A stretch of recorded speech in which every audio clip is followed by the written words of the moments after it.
हाँ बेटा, नोट कर लिया। नेक्स्ट हम बात करते हैं, नेक्स्ट जो साइंटिस्ट है आप सबने पढ़ रखा है पहले, उनके लिए मेंडेलियस पीरियोडिक टेबल की बात करेंगे।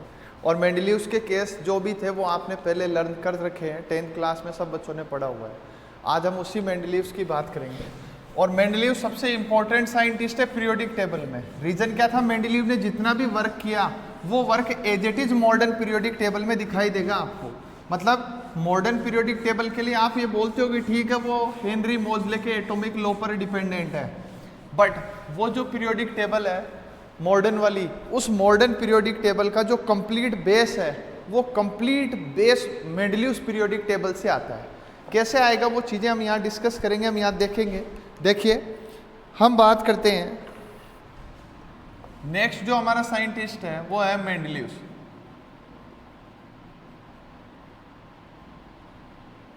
मेंडेलियस, और मैंने हेडिंग डाला है मेंडेलियस periodic table.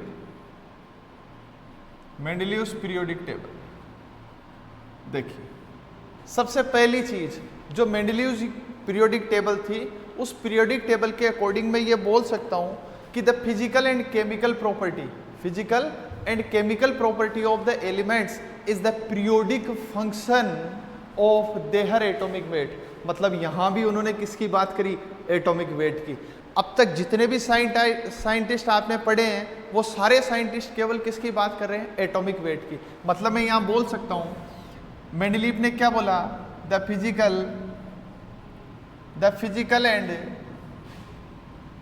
Physical and chemical property, physical and chemical properties of elements is the periodic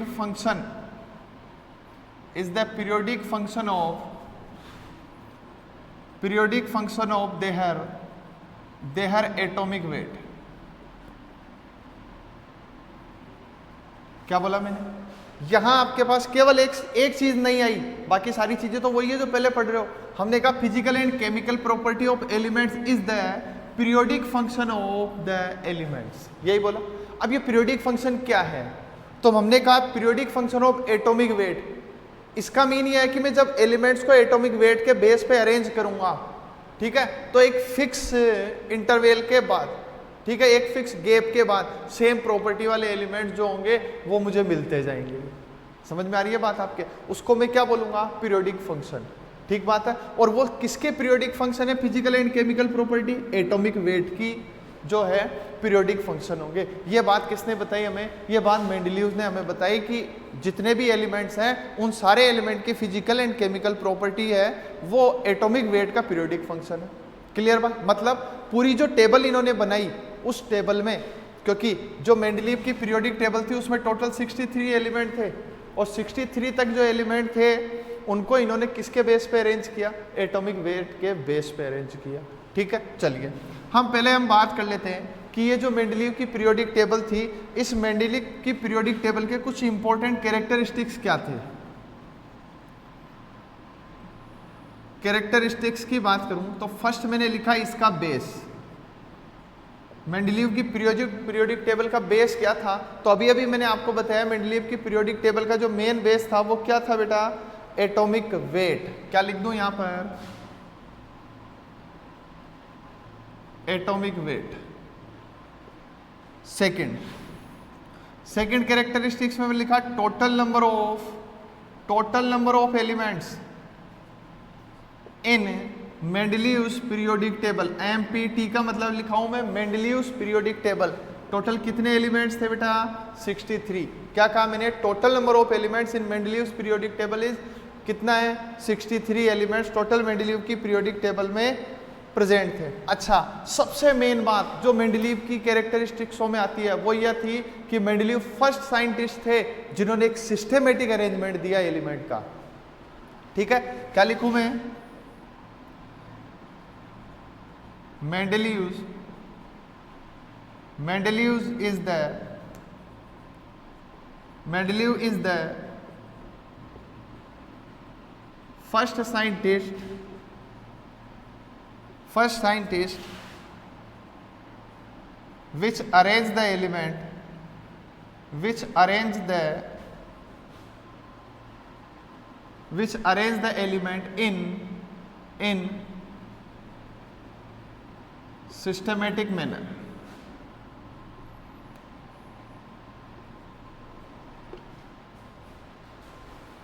Mendeleev is the first scientist which arranged the element in a systematic manner. Systematic manner का mean क्या है? मतलब मैं ये बोल सकता हूँ वो पहले साइंटिस्ट थे जिन्होंने पीरियड एंड ग्रुप के लिए पीरियड एंड ग्रुप का यूज किया पीरियोडिक टेबल बनाने में। उन्होंने सेम प्रॉपर्टी के अकॉर्डिंग एलिमेंट्स को अरेंज किया, सेम प्रॉपर्टी वालों के लिए उन्होंने ग्रुप्स का फॉर्मेशन किया और ग्रुप्स बनाए। और जो डिफरेंट हम बात करें डिफरेंट प्रॉपर्टी, तो उस डिफरेंट प्रॉपर्टी के लिए उन्होंने क्या किया?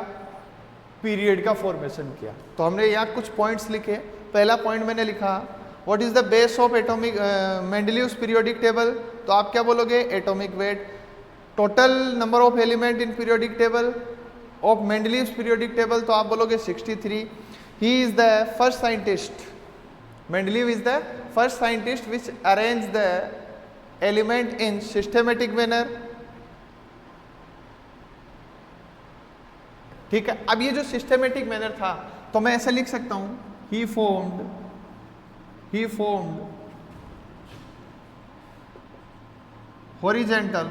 horizontal line and vertical line, horizontal line and vertical line। ये जो horizontal line थी is known as period and vertical line is known as group। Clear? अब मैं यही बात कर लेता हूं, मेंडलीव की जो पीरियोडिक टेबल थी उसमें टोटल नंबर ऑफ पीरियड कितने थे बेटा? 7। और टोटल नंबर ऑफ ग्रुप कितने थे? 8। टोटल नंबर ऑफ पीरियड कितने? 7। और टोटल नंबर ऑफ ग्रुप कितने? 8 ग्रुप उसके पास प्रेजेंट थे। उन्होंने टोटल सिस्टमेटिक अरेंजमेंट में 7 पीरियड और 8 ग्रुप की बात करी। मॉडर्न पीरियोडिक टेबल में आप जाते हो तो मॉडर्न पीरियोडिक टेबल की मैं बात करूं तो मॉडर्न पीरियोडिक टेबल में कितने? 7 तो पीरियड है और टोटल ग्रुप कितने हैं बेटा? 18। क्लियर? तो पीरियड तो सेम है, इसलिए हम आज भी मेंडलीव को पढ़ रहे हैं। ग्रुप देखो, यहाँ 8 थे, यहाँ कितने? 18। बट अगर मैं इनकी बात करूं इन 8 ग्रुप की तो मेंडलीव डिवाइडेड ऑल ग्रुप मतलब 1 to 7 group in A and B part या ए एंड बी सब group and in A 8th group ही place the 3 row of 3 elements. ऐसे समझिए, हमने क्या कहा कि मेंडलीव की जो पीरियोडिक टेबल है उसमें टोटल नंबर ऑफ ग्रुप कितने थे? तो हमने कहा टोटल नंबर ऑफ ग्रुप 8 है और टोटल ग्रुप इतने 8 है। ये जो वर्टिकल लाइंस है ये टोटल कितनी है? 8। तो देखो number of group in Mendeleev's periodic table, इसकी बात करूं तो इन्होंने क्या किया? टोटल नंबर ऑफ ग्रुप कितने रखे बेटा? 8। चलो यहां लिख दिया मैंने 8। ये जो 8 थे इनमें से 1 to 7, ठीक है, 1 to 7 divide in A and B subgroup and behave and 8th group have 3 element in 3 row। तो टोटल 1 2 3 1 2 3 1 2 3 इस तरह से 3 एलिमेंट को अरेंज किया। मतलब टोटल कितने एलिमेंट्स रखे हैं यहाँ पर? 9 एलिमेंट इस वाले ग्रुप में आए, वो हम आगे बात कर लेंगे। क्या कहा मैंने आपसे? In Mendeleev periodic table total number of period is 7 and total number of group is 8, but 1 to 7 group divide into A and B sub group and 8th group have 3 row of the 3 elements. ठीक है, 3 row of the 3 elements. अब देखिए इनको A B में divide किया, इसका mean मैं ये जो ग्रुप थे इनको लिखता हूं फर्स्ट ए सेकंड ए। क्या लिखा मैंने? फर्स्ट ए सेकंड ए। फिर इसी तरह से फर्स्ट बी, फिर लिखूंगा सेकंड बी। क्लियर बात है? इस तरह से ये क्लासिफिकेशन आगे तक चलता गया और यहां तक हमने इसको 7th A and 7th B में डिवाइड कर दिया बेटा। किस में डिवाइड किया? सेवंथ ए, सेवंथ बी में हमने इनको डिवाइड किया, और लास्ट में हमने रखा एट्थ ग्रुप, और जो एट्थ ग्रुप था इसमें हमने 3 एलिमेंट्स की 3 रो रखी। या वहां मेंडलीव के टाइम में ये एलिमेंट जो थे ये एट्थ ग्रुप में रखे गए, FeCONi, ठीक है।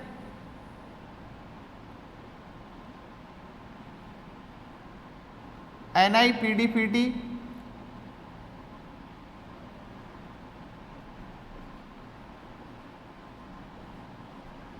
ये 9 एलिमेंट थे। ये 9 एलिमेंट मेंडलीव के अकॉर्डिंग कौन से ग्रुप में थे? एट्थ ग्रुप में थे। और ये जो बचे हुए एलिमेंट है, यहाँ ग्रुप दिख रहे हैं आपको, first A, second A, first A, second A, first B, second B, फिर third A, third A, third B, fourth A, fourth B, इस तरह से सेवंथ ए, सेवंथ बी तक चले। तो इन जितने भी ग्रुप थे, इन सारे ग्रुप में से ए और बी 2 कैटेगरी मिली मुझे। कौन कौन सी मिली? ए और बी। जो बी थी वो जितने भी बी वाले थे उस बी में ट्रांजिशन एलिमेंट को रखा गया। किसको लिया बेटा? ट्रांजिशन एलिमेंट्स को। और जो ए थी इसमें S and P block element को, S and P block element, या मैं ऐसे लिख दूं क्या आपको इजी हो जाएगा? D block. Modern periodic table के अकॉर्डिंग जो डी ब्लॉक एलिमेंट हैं वो मेंडलीव की पीरियोडिक टेबल में ग्रुप बी में जाएंगे, और जो मॉडर्न पीरियोडिक टेबल में एस और पी ब्लॉक एलिमेंट हैं वो कहां जाएंगे? ए में जाएंगे। समझ में आ रही है बात? आप जिनके नहीं समझ में आया वो थोड़ा सा यहां समझो। हमने ये कहा ये फर्स्ट ए ग्रुप है, ये सेकंड ए ग्रुप है बेटा। तो हमने कहा lithium, sodium, potassium, rubidium, caesium, ठीक है, फ्रांसियम। अब इधर की बात करूं तो यहां रखा कॉपर, Ag, Au, इन एलिमेंट्स को रखा। तो ये तो डी ब्लॉक के एलिमेंट्स थे, जबकि ये एस ब्लॉक के एलिमेंट है। मतलब मैं ये बोल सकता हूं कि जो ए पार्ट है वो रिप्रेजेंटेटिव एलिमेंट्स से आ रहा था। ए पार्ट, ये वाला जो पार्ट है ये कहां से आ रहा है? बेसिकली जो रिप्रेजेंटेटिव एलिमेंट है। आगे मैं क्लासिफिकेशन में जाऊंगा, बोहर के अकॉर्डिंग क्लासिफिकेशन करेंगे। उसमें एक पार्ट जो बोहर वाला है उसमें representative element, inert gas element, transition element और इनर ट्रांजिशन एलिमेंट आएंगे। तो जो रिप्रेजेंटेटिव एलिमेंट है बोहर के अकॉर्डिंग वो रखे गए किसमें? ए पार्ट में। या मॉडर्न पीरियोडिक टेबल के अकॉर्डिंग बात करूं तो एस और पी ब्लॉक के जो एलिमेंट थे वो किसमें रखे गए? ए पार्ट में रखे गए। अब आप इनडायरेक्टली समझो, यहां टोटल नंबर ऑफ ग्रुप कितने हैं? तो मैंने ये बोला 1 to 7 ए और बी में डिवाइड है, मतलब टोटल 14 हो गए। बेटा ये पहला ग्रुप था फर्स्ट, इसके 2 पार्ट कर दो तो 2 ग्रुप हो गए ए और बी। तो इनडायरेक्टली मैं देखूं तो क्या मेरे पास 14 ग्रुप है? सही है। फिर यहां देखो 3 रो, 1 2 3, ये आगे जाकर 3 ग्रुप और बन गए। तो टोटल कितने हो गए? 3, ये लो 17 ग्रुप। मतलब डायरेक्टली तो मेंडलीव ने बोला कि मेरे पास 8 ग्रुप है, बट इनडायरेक्टली उसने बोला कि मेरे पास 17 ग्रुप है, जो कि मॉडर्न पीरियोडिक टेबल में आज भी एज इट इज जैसे कैसे आ गए 17 के 17। और एक नया ग्रुप और ऐड कर दिया मॉडर्न में, वो ऐड कर दिया 0 ग्रुप। और 0 ग्रुप में इनर्ट गैसों को रख दिया, क्योंकि उस टाइम तक इनर्ट गैसों की डिस्कवरी नहीं हुई थी। समझ में आ रही है बात? इसलिए मेंडलीव की जो पीरियोडिक टेबल है वो एक इंपॉर्टेंट बेस आपके लिए तैयार करती है कि आपको इजीली जो है वो मॉडर्न पीरियोडिक टेबल क्लियर हो जाए। समझ में आ रही है बात सबके? तो क्या कहा हमने? The physical and chemical property of the element is the periodic function of atomic weight. तो main base of modern periodic Mendeleev periodic table is atomic weight. Total elements, known element कितने थे उस टाइम तक? Noun element 63 थे। फिर हम बात करें, ये फर्स्ट साइंटिस्ट थे जिन्होंने सिस्टेमेटिक अरेंजमेंट दिया। सिस्टेमेटिक अरेंजमेंट में इन्होंने क्या किया? इन्होंने हॉरिजेंटल एंड वर्टिकल लाइन का फॉर्मेशन किया। हॉरिजेंटल लाइन जो है वो पीरियड को, वर्टिकल लाइन जो है वो ग्रुप को रिप्रेजेंट करती है। क्लियर है यहाँ तक? टोटल नंबर ऑफ पीरियड, अगर मेंडलीव की पीरियोडिक टेबल में टोटल पीरियड देखो तो कितने? 7, और ग्रुप देखो तो कितने? 8। डायरेक्टली तो 8 है, बट इनडायरेक्टली देखूंगा तो ए और बी मिला के टोटल मेरे पास कितने हो जाएंगे रे बेटा? 70। आपको जब भी कभी क्वेश्चन आता है तो आपको तो आंसर कितना करना है? 8 ही करना है कि मेंडलीव की पीरियोडिक टेबल में टोटल 8 ग्रुप थे। ठीक है। अब ये जो 8 ग्रुप थे इनमें फर्स्ट और सेकंड, फर्स्ट फर्स्ट टू 7 जितने थे उनको ए और बी में डिवाइड, सब ग्रुप में डिवाइड किया, बट जो 8 था उसमें 3 रो रखी और 3 रो में कितने एलिमेंट थे, 3 एलिमेंट्स रखे गए। वो एलिमेंट बाद में अभी जो मॉडर्न है उसमें FERUOS CORSIR NIPD ये यहाँ तक की बात हमने करी कि जो मेंडलीव की पीरियोडिक टेबल थी उस पीरियोडिक टेबल में उन्होंने किस तरह से एलिमेंट को अरेंज किया। क्लियर है? कर सकते हो क्या? मैंने आपको एक ग्रुप का एग्जांपल लिया कि जो फर्स्ट ग्रुप थे उसमें lithium, sodium, potassium, rubidium, caesium. अच्छा एक चीज, इसमें ये फ्रांसियम नहीं है भाई, ये रेडियो एक्टिव एलिमेंट है। Lithium, sodium, potassium, rubidium, caesium इनको रखा, यहाँ कॉपर AgAu को रखा। फर्स्ट ए में ये गए, सेकंड ए में ये गए। अच्छा एक दो एग्जांपल और समझा देता हूँ ताकि आपको इजीली वो चीज समझ में आए कि किस तरह से ग्रुप को डिवाइड किया गया था। तो देखो इसको हम ऐसे लिख लें,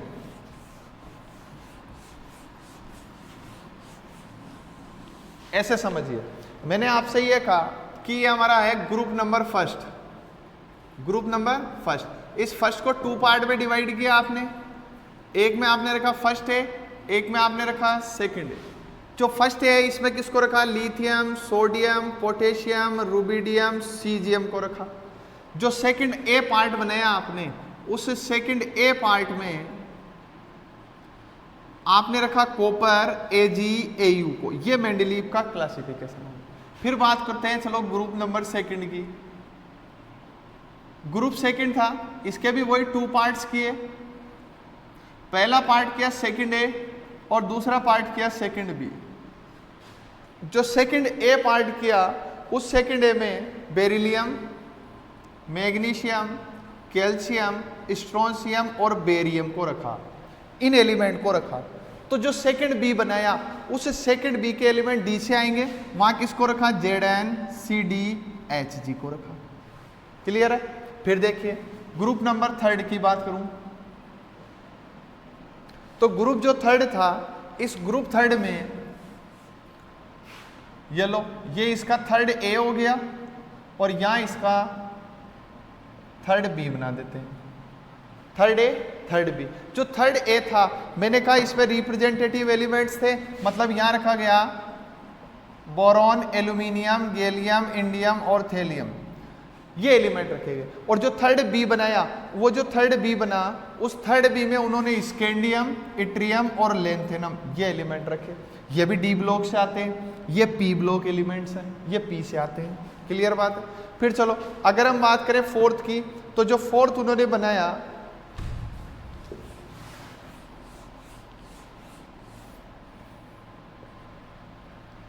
ये लो, ग्रुप नंबर फोर्थ की बात करूं, इसके भी 2 पार्ट कर दो।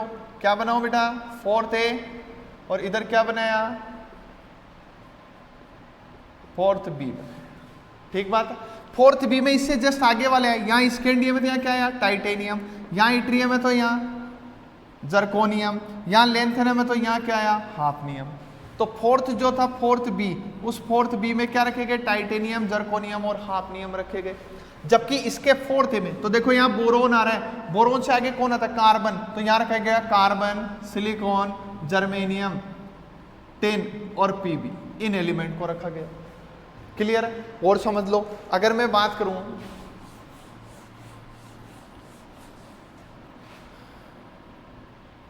ग्रुप नंबर 5 की, तो ग्रुप नंबर 5 में वही 5th ए और क्या बनाया गया बेटा, 5th बी बनाया गया। और 5th ए जो था कार्बन आ गया। अब कार्बन से आगे कौन आता है, नाइट्रोजन, तो यहाँ क्या रखा गया, नाइट्रोजन, फास्फोरस, आर्सेनिक, एंटीमनी और बिस्मिथ। 5th बी, जो 5th बी बनाया उसमें इससे आगे वाला वेनेडियम, नायोबियम और टेंटेलम ये रखे गए 5th बी में। समझ में आ रही है बात? फिर ऐसे ही आगे चलो 6 की बात करते हैं। ग्रुप नंबर 6, ग्रुप नंबर 6 के वही 2 पार्ट किए, 6A और 6B।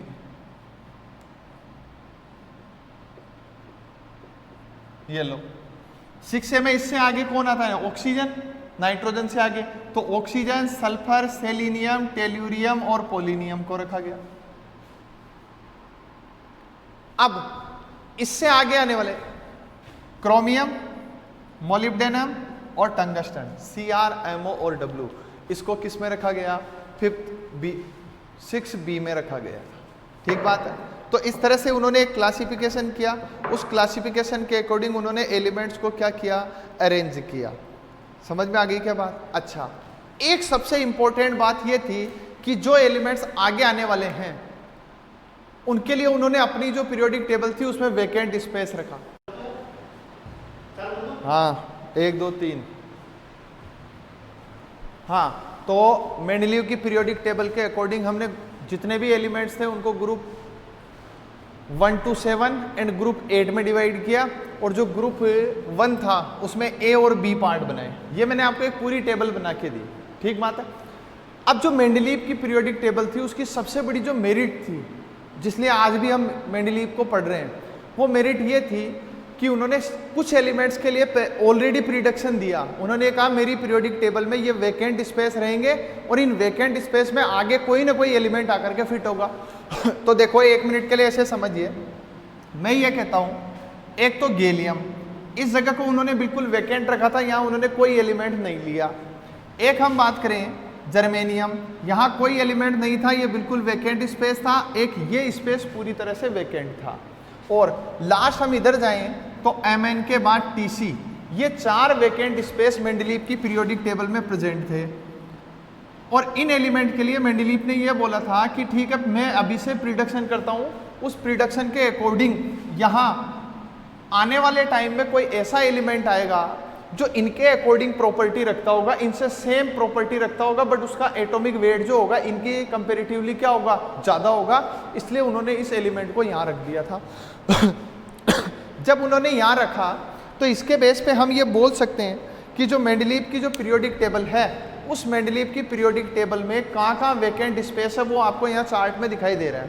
हमने कहा कहाँ पर वेकेंट स्पेस है?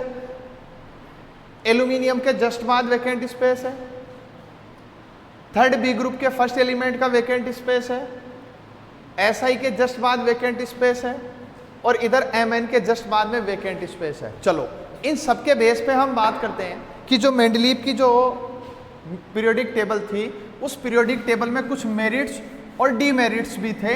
तो हम पहले मेरिट और डीमेरिट की बात करते हैं। तो देखिए, अगर मैं बात करूं कि जो मेंडलीव की पीरियोडिक टेबल है, पहले मैं बात करूं उसके मेरिट्स की। किसकी बात करता हूं? उसमें क्या क्या मेरिट्स है उनकी हम बात करते हैं। फर्स्ट, हम ये बोल सकते हैं कि जो मेंडलीव का क्लासिफिकेशन था उसके लिए मैं ये बोल सकता हूं कि ये जो क्लासिफिकेशन था, ये कंप्लीट जो उन्होंने एक सिस्टमेटिक अरेंजमेंट दिया। तो फर्स्ट मैं लिख सकता हूं मेरिट में सिस्टेमेटिक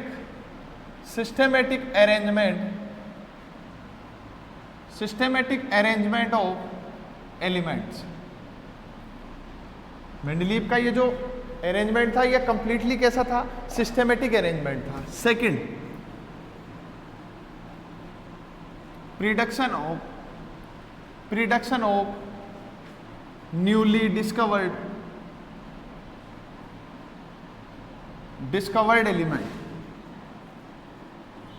element and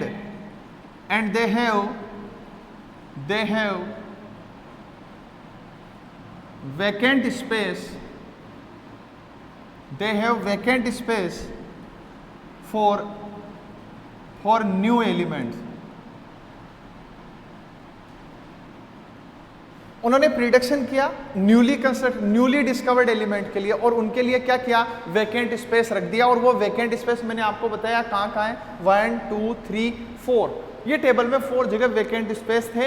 ये जो वेकेंट स्पेस रखे, इन एलिमेंट को उन्होंने पहले से ही उनकी नेमिंग जो है वो ऑलरेडी कर दी कि ठीक है, नेमिंग तो मैं कर देता हूँ, लेकिन जब आएगा उसके अकॉर्डिंग आप लोग देख लेना कि यहाँ नया एलिमेंट कौन सा आया था।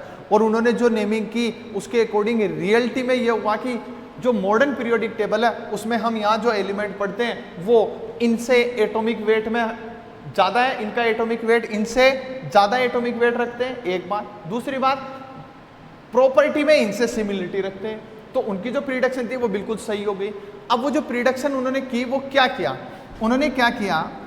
उनके पास ऑलरेडी जो एलिमेंट थे, aluminium, boron, gallium silicon, silicon और मैग्नीज, ये उनके पास ऑलरेडी प्रेजेंट है।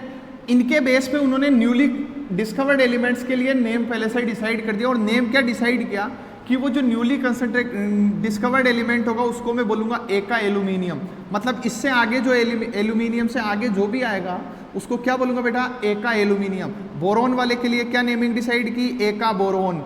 सिलिकॉन से आगे आने वाले के लिए एका सिलिकॉन, और मैग्नीज से आगे आने वाले के लिए एका।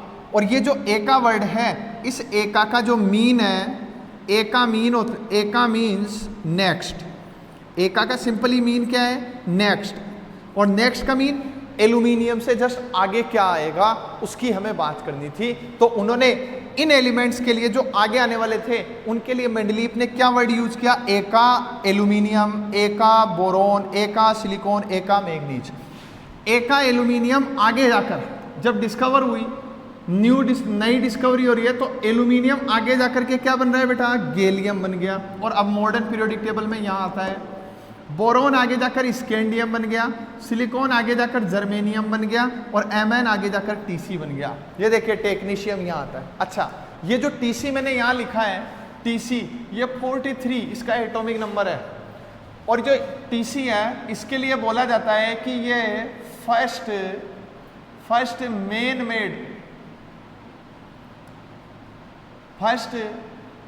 मेड एलिमेंट है, first main made element of periodic table. कौन सा है बेटा, टेक्नीशियम। क्लियर। चलिए वापस से यहाँ आओ। ये जो आपको मैंने यहाँ एलिमेंट्स लिख कर दिए, ये तो वो नेम थे जो मेंडलीफ ने डिसाइड किए, और ये वो नेम है जो हम अभी पढ़ते हैं मॉडर्न पीरियोडिक टेबल में, उनके अकॉर्डिंग है। इसकी एक ट्रिक मैं आपको दे देता हूँ, आपको कॉम्बिनेशन चेंज नहीं करना है। मीन मेरा कहने का मतलब ये है, एका एल्यूमिनियम गैलियम ही रहेगा, आप उसको चेंज नहीं कर सकते, उसकी जगह स्कैंडियम नहीं ला सकते, तो ये एज इट इज रहेगा। एका एल्यूमिनियम गैलियम बना, एका बोरोन स्कैंडियम बना, एका सिलिकॉन जर्मेनियम बना, और एका मैग्नीज टेक्नीशियम बना। इसके लिए ट्रिक जो मैं यूज कर रहा हूं वो है Alka Gayatri, aluminium gallium. Okay. BSc क्या कर रही है बेटा, बीएससी करती है। और सीता एंड गीता, सीता का मीन सिलिकॉन, गीता का मीन जर्मेनियम, क्या करती है, एम टेक करती है। ये एक ट्रिक है जो आपको यूज में लेनी है। किन एलिमेंट्स के लिए लेनी है, जिनके प्रिडिक्शन मेंडलीफ ने अपनी पीरियोडिक टेबल में किए थे, उन एलिमेंट के लिए ये ट्रिक आपको यूज में लेनी है। क्लियर। चलिए अब मैं बात करता हूं थर्ड मेरिट की। थर्ड जो मेरिट थी उसमें मेंडलीफ ने क्या किया, करेक्शन किया एटॉमिक वेट में। कुछ एलिमेंट्स ऐसे थे जिनके एटॉमिक वेट सही नहीं थे, और उनके एटॉमिक वेट में मेंडलीफ ने क्या किया, करेक्शन। थर्ड मेरिट की बात कर रहा हूं, थर्ड है correction of atomic weight, correction in atomic weight of some elements. देखिए करेक्शन क्यों किया, उसका रीजन था, मेंडलीफ की जो पीरियोडिक टेबल है वो एटॉमिक वेट पे डिपेंडेंट थी, और उन्होंने इंक्रीजिंग ऑर्डर के बेस पे इनको अरेंज किया। और इंक्रीजिंग ऑर्डर के बेस पे अरेंज किया तो उन्होंने ये देखा कि जैसे जैसे अरेंज करता जाऊंगा एटॉमिक वेट बढ़ना चाहिए, बट कुछ एलिमेंट्स ऐसे थे जिनके एटॉमिक वेट सही नहीं थे, तो वो इंक्रीजिंग ऑर्डर में नहीं आ रहे थे। अगर आ भी रहे हैं तो उनकी प्रॉपर्टी ग्रुप के अकॉर्डिंग नहीं थी जहां उनको रखा जा रहा है, तो उन्होंने एटॉमिक वेट में क्या किया, करेक्शन किया। जैसे आप इसको ऐसे समझिए, सबसे पहले तो ये देखो करेक्शन किस में किया, तो देखो U, BE, IN, AU और PT, ये 5 एलिमेंट हैं जिनके एटॉमिक वेट में करेक्शन किए गए थे। यूरेनियम, बेरिलियम, इंडियम, ओरम और प्लेटिनम।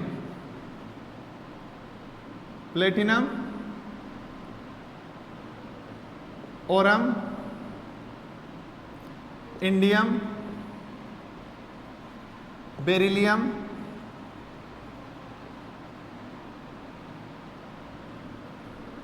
और यूरेनियम।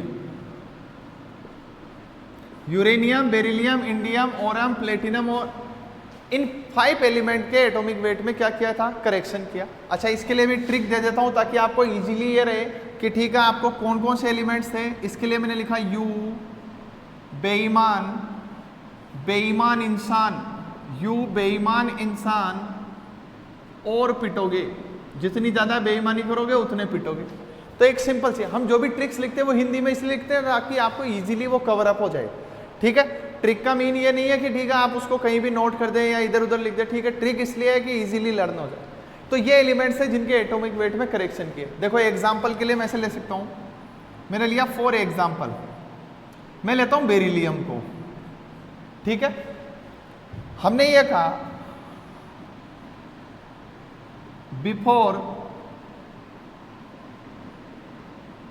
बिफोर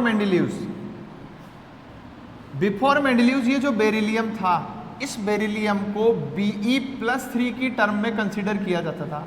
इसको किस फॉर्म में माना जाता था, Be+3 की फॉर्म में माना जाता था। अगर मैं इसको Be+3 मानता हूं तो इसका जो एक्स फैक्टर होता है वो 3 होता है बेटा। एक्स फैक्टर का यहां सिंपल सा मीन ये है, आपको कोई भी आयन मिल रहा है, उस आयन पे प्रेजेंट चार्ज कितना है, उस पर टोटल चार्ज क्या है। मैंने कहा इस आयन पे +3 चार्ज है, तो किसी भी आयन का जो चार्ज है वो उसका एक्स फैक्टर बनता है। एक्स फैक्टर आपके बहुत यूज में आएगा जब आप मोलिकुलर वेट काउंट करेंगे, या जब मैं आपको रेडॉक्स पढ़ाऊंगा उसमें मैं आपको डिटेल से ये चीज़ क्लियर करूंगा एक्स फैक्टर किस तरह से आपको फाइंड आउट करना होता है। अलग अलग केस में एक्स फैक्टर अलग अलग होता है। क्लियर है।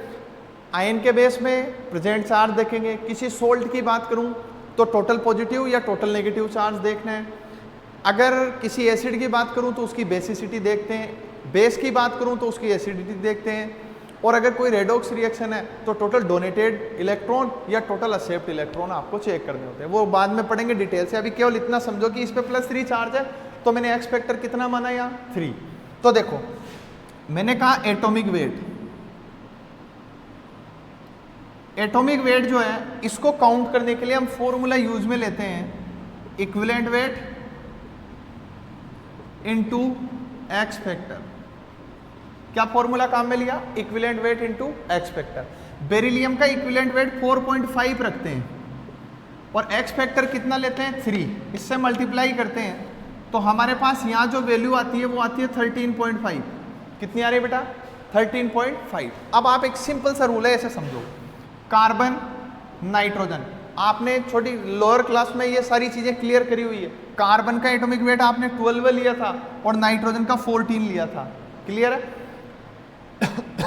इसका मीन ये हुआ कि बेरिलियम का एटॉमिक वेट 13.5 है, तो इसका मीन बेरिलियम यहां आना चाहिए कार्बन और नाइट्रोजन के मिड में, मतलब यहां बेरिलियम आएगा क्योंकि इसका एटॉमिक वेट कितना है 13.5। बट जब मैं प्रॉपर्टी के बेस पे देखता हूं, carbon is a non metal and nitrogen is also non metal. ये तो नॉन मेटल है but beryllium is a metal. अब ये मेटल है तो ये इनके साथ कैसे आएगा भाई, ये पी ब्लॉक एलिमेंट्स हैं, इसलिए नॉन मेटल की कैटेगरी में जा रहे हैं उधर पीरियोडिक टेबल के राइट पार्ट में ये। लेकिन ये मेटल है, पीरियोडिक टेबल देखो मॉडर्न पीरियोडिक टेबल में लेफ्ट पार्ट में है, ये मेटलिक नेचर का, तो ये मेटल है, इन दोनों के बीच में नहीं आ सकता। इसका मीन ये हुआ कि अगर ये एटॉमिक वेट कंसीडर करता हूं तो इसकी प्रॉपर्टी नॉन मेटेलिक होनी चाहिए और नॉन मेटेलिक इसकी प्रॉपर्टी है ही नहीं, तो नॉन मेटेलिक नहीं है, इसलिए ये रूल गलत। तो फिर उन्होंने क्या किया, उन्होंने इसमें करेक्शन किया। ऐसा लिख दूं अकॉर्डिंग टू मेंडेलीव्स,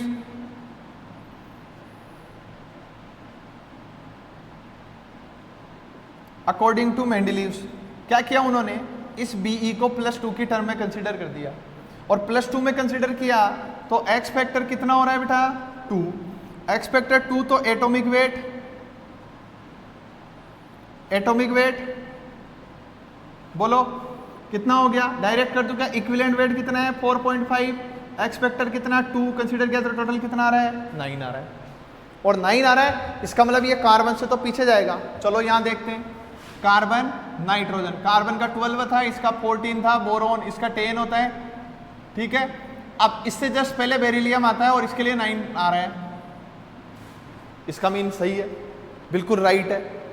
तो इस तरह से उन्होंने ये चेक किया कि क्या कहीं एटॉमिक वेट में करेक्शन पॉसिबल है, तो उन्होंने कुछ एलिमेंट्स ऐसे थे, सम एलिमेंट्स जो थे उन सम एलिमेंट्स को लिया। कौन कौन से लिए? यूरेनियम, बेरिलियम, इंडियम, ओरम और प्लेटिनम को लिया और लेकर के इनके एटॉमिक वेट में करेक्शन किए।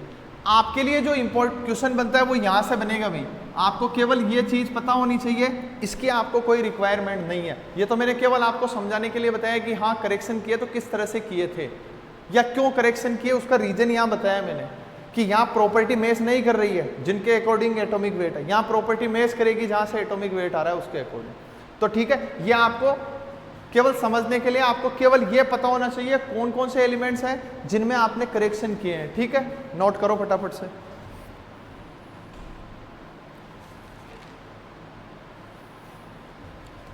अब हम बात करते हैं डीमेरिट्स।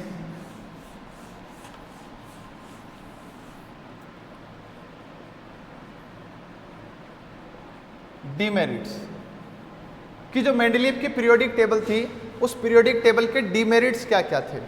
ठीक बात है, ठीक है, मेरिट्स थे तो डीमेरिट भी है, क्योंकि अगर डीमेरिट नहीं होते तो मोजले का पीरियोडिक लो ही नहीं आता। समझ में आई बात? तो चलो डीमेरिट की बात करें तो फर्स्ट डीमेरिट की मैं बात करूं तो मैं ये बोल सकता हूं पोजीशन ऑफ हाइड्रोजन। किसकी बात कर रहे हैं? हाइड्रोजन की पोजीशन की। Position of hydrogen is uncertain. क्या बोला बेटा मैंने? Position of hydrogen is uncertain. Reason ये था, अभी भी है, आज की डेट में भी हम हाइड्रोजन की पोजीशन के लिए अभी भी हम ये बोलते हैं कि हाइड्रोजन की पोजीशन अनसर्टेन है, कोई फिक्स नहीं है।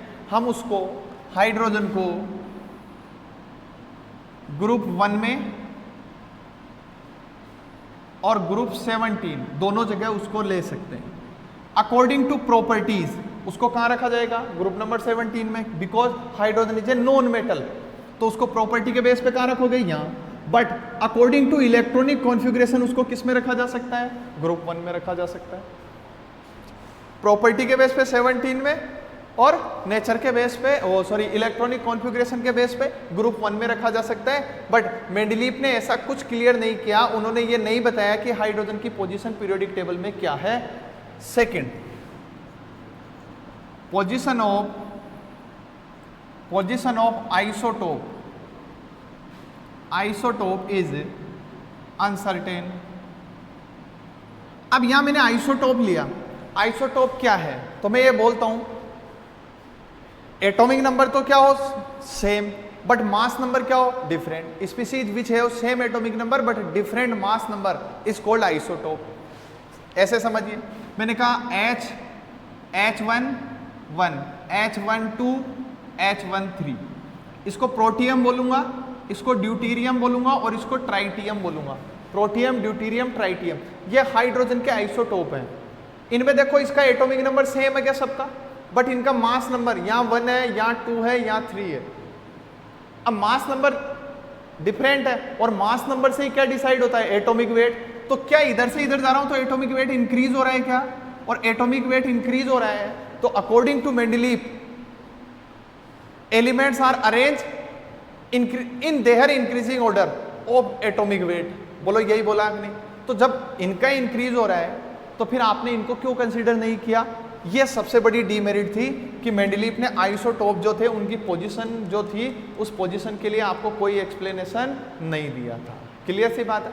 थर्ड देखो, थर्ड हम बात करें तो जो मेंडलीव की पीरियोडिक टेबल थी उसमें एनामोलस पेयर प्रेजेंट थे। क्या बोला मैंने? Anomalous pair,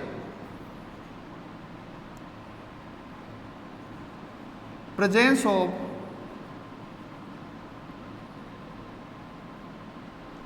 anomalous pair in periodic table. Mendeleev की जो पीरियोडिक टेबल थी उसमें एलिमेंट्स के एनामोलस पेयर प्रेजेंट थे। एनामोलस पेयर क्या है भाई? तो मैंने ये कहा आप इंक्रीजिंग ऑर्डर ले रहे हो एटॉमिक वेट का सारे एलिमेंट का, बट कुछ ऐसे भी एलिमेंट थे कि वो इंक्रीजिंग ऑर्डर का जो रूल था उसको फॉलो नहीं कर रहे थे।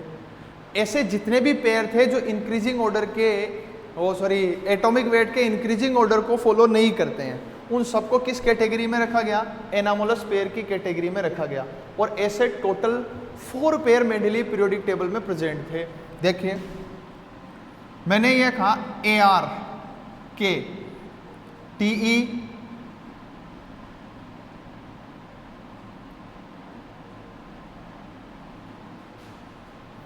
TEI TH PA CO और NI ऑर्गन, और ये पोटेशियम। ऑर्गन के बाद में पोटेशियम आ रहा है 19 पे। इसका एटॉमिक वेट ऑर्गन से ज़्यादा होना चाहिए बट इसका एटॉमिक वेट कम था। इंक्रीज होना चाहिए था बट डिक्रीज हो रहा है। यहाँ टेल्यूरियम से आयोडीन का इंक्रीज होना चाहिए था बट डिक्रीज हो रहा था।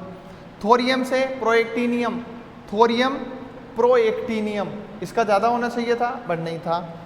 कोबाल्ट से Ni का ज़्यादा होना चाहिए था, नहीं था। तो ये 4 ऐसे पेयर थे, या ये एलिमेंट्स का जो ग्रुप है, इस ग्रुप को मैं पेयर बोल सकता हूँ। Argon potassium, tellurium iodine, thorium protactinium, cobalt निकल।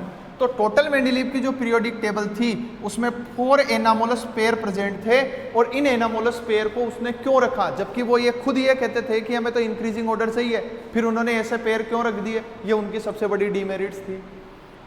आपको एज इट इज जैसे ही देखना है। ऑर्गन के साथ एनामोलस पेयर कौन बनाएगा बेटा? पोटेशियम। टेल्यूरियम के साथ आयोडीन, थोरियम के साथ प्रोएक्टिनियम, कोबाल्ट के साथ Ni एनामोलस पेयर बनाएगा। क्लियर बात है। अगर फिर भी आप भूल जाओ तो एक सिंपल सी ट्रिक यहां लिख देता हूं। आमिर खान तेरी इच्छा, ठंडा पेप्सी क्यों नहीं।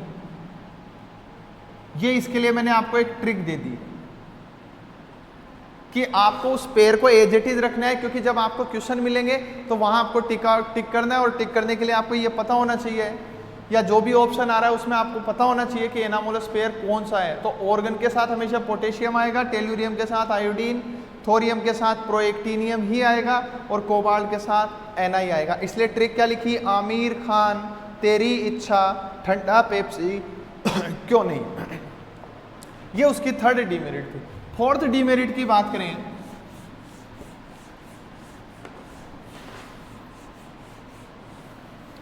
तो हमने जो ग्रुप बनाए थे, first A, second A, third ए बनाए थे क्या?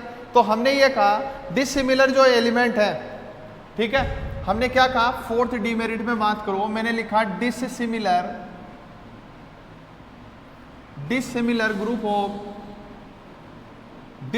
Group of elements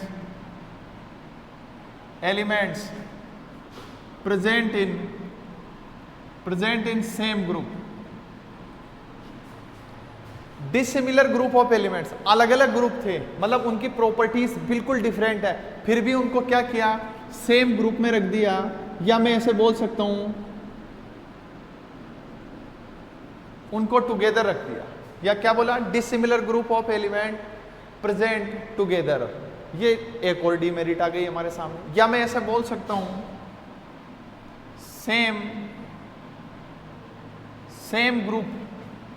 same group elements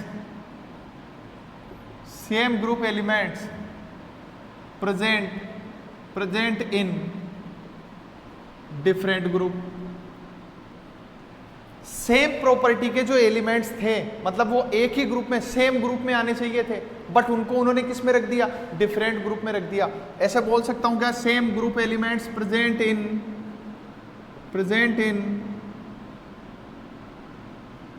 चलो ऐसे ही ठीक है, इसको डायरेक्टली लिखते हैं इन डिफरेंट ग्रुप।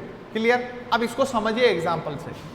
एग्जाम्पल नंबर 1 मैंने लिया, ग्रुप नंबर 1, ग्रुप तो 1 ही है, ठीक है, आप उसको डिवाइड कर दो वो एक अलग बात है। तो ठीक है, ग्रुप 1 था, इस ग्रुप 1 के उन्होंने 2 पार्ट किए, एक में फर्स्ट ए रखा, एक में सेकंड ए रखा।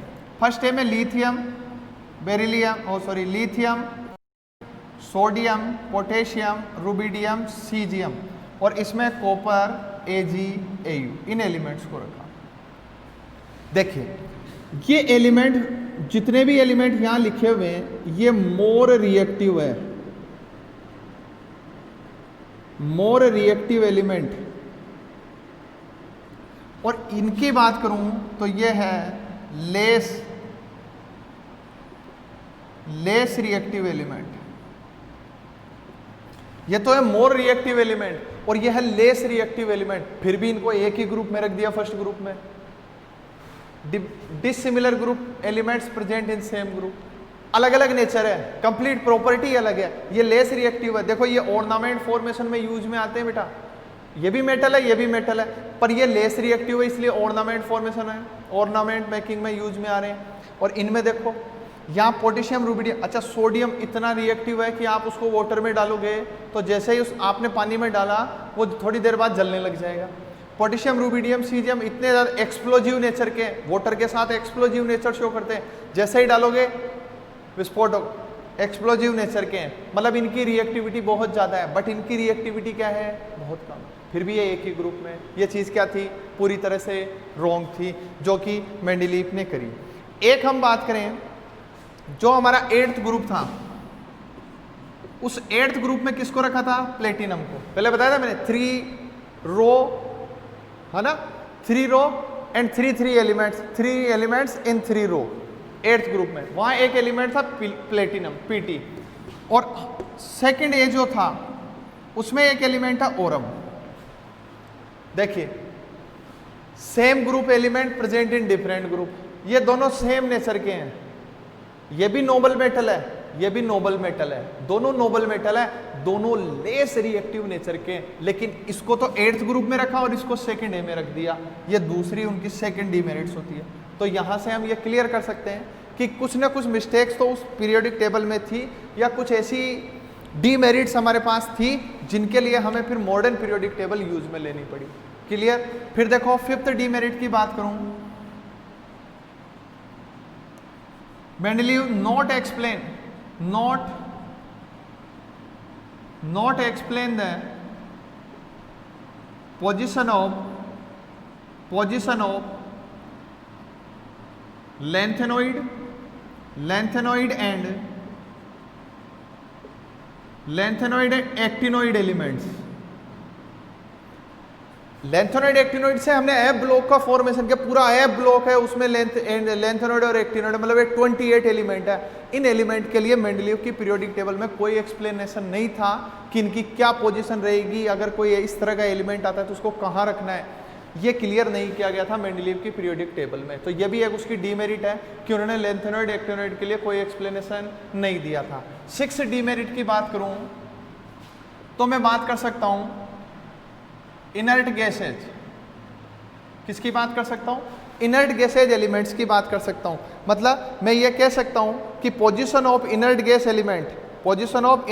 Element in Mendeleev's periodic table not explain, या ऐसे बोल सकता हूं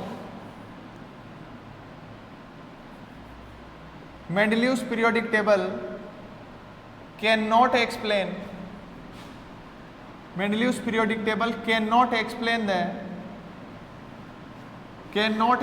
the position of inert gases.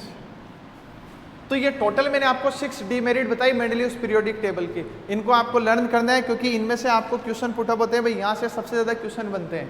ठीक है, जो नेक्स्ट हमारा वीडियो होगा उस नेक्स्ट वीडियो में हम लोग पढ़ेंगे मॉडर्न पीरियोडिक टेबल। ठीक है, और मॉडर्न पीरियोडिक टेबल में हम हेनरी मोजले की बात करेंगे और एलिमेंट्स का क्लासिफिकेशन उसके लास्ट में पढ़ेंगे। ठीक है, ओके, थैंक यू।